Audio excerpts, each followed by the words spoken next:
احرام کا غسل. حضرت زید بن ثابت سے روایت ہے کہ حج کا احرام باندھتے وقت رسول اللہ صلی اللہ علیہ وسلم نے غسل فرمایا. مکہ میں داخل ہونے کا غسل. اب یہ غسل دو الگ الگ ہیں.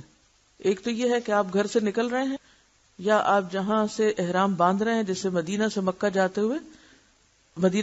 جاتے وقت راستے میں میقات آتی ہے ابیار علی کے مقام پر، وہاں باقاعدہ غسل خانے بنے ہوئے ہیں اور لوگ وہاں غسل کر لیتے ہیں. لیکن اگر آپ گھر سے بھی اس نیت سے کر کے نکلیں تو بھی درست ہے، کیونکہ بعض اوقات پبلک ٹوائلٹس میں موقع نہیں بھی ملتا وہاں.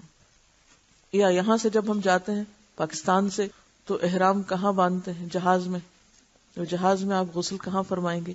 تو بہتر ہے آپ گھر سے ہی غسل کر لیں اس نیت سے کہ آپ یہ احرام کا غسل کر رہے ہیں. اور پھر دوبارہ مکہ داخل ہوتے وقت، اب تو یہ چونکہ فاصلے بہت مختصر ہو گئے ہیں، لیکن اس کے باوجود جدہ ایئرپورٹ پر بھی ایسے غسل خانے موجود ہیں جہاں انسان مکہ کی طرف جانے سے پہلے شاور لے سکتا ہے. حضرت ابن عمر رضی اللہ عنہ فرماتے ہیں کہ رسول اللہ صلی اللہ علیہ وسلم مکہ میں داخل ہوتے وقت غسل کرتے تھے.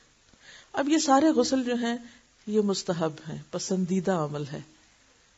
احرام پہنتے وقت اور مکہ میں داخل ہوتے وقت غسل ایسے ہی ہے جیسے نماز سے پہلے کوئی وضو کر کے نماز کی تیاری کر رہا ہو. وضو تو خیر فرائض میں سے ہے، لیکن یہ بھی چونکہ اللہ کے گھر جا رہا ہوتا ہے انسان، تو صاف ستھرا ہو کے جائے، تیار ہو کر جائے، باقاعدہ اس کے اندر ایک فیلنگ ہو کہ وہ اللہ کے گھر داخل ہو رہا ہے، ایک اللہ سے ملاقات کا ذریعہ ہے. تو اس میں جسمانی صحت اور صفائی اور ستھرائی جو ہے وہ روحانی صحت پر اثر انداز ہوتی ہے.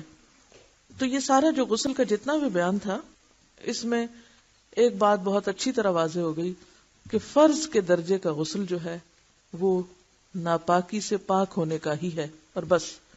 باقی جو غسل ہیں وہ مستحب میں ہے، مستحبات میں سے ہیں، جن میں سے سب سے اہم غسل جمعے کا غسل ہے، جس کو بعض علماء واجب کے درجے پر رکھتے ہیں.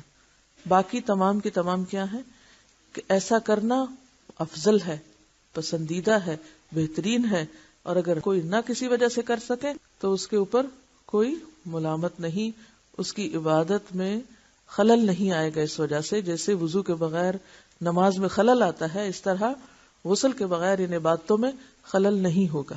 ٹھیک.